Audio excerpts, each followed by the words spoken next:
Si Colombian Camilo Osorio ang kinoronahan bilang kampiyon sa WTA 125 Philippine Women's Open Singles nitong Sabado.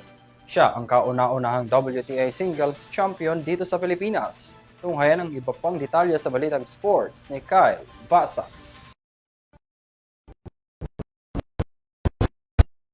Colombia bilang kampiyon ng WTA 125 Philippine Women's Open Singles nitong January 31 sa Rizal Memorial Tennis Center.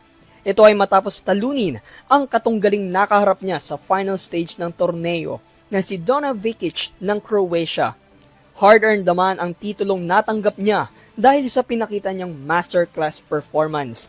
Nakuha ni Vekic ang unang set dahil kinapapa ni Osorio ang laro. Kasunod ng mga nagdaang sets ay nagkaroon ng matinding adjustments at pinahirapan na niya ang Croatian foe. Ginamitan niya ng wais na diskarte sa tamang oras, lugar at oportunidad ang pagpalo, lalong-lalo na sa third set kung saan winner takes all.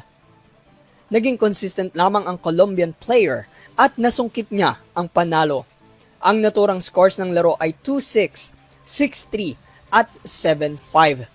Tinaguri ang first ever WTA singles champion dito sa Pilipinas si Osorio, isang karangalan para sa kanyang career, pati na rin sa bansa nating unang beses mag-host ng ganitong torneo.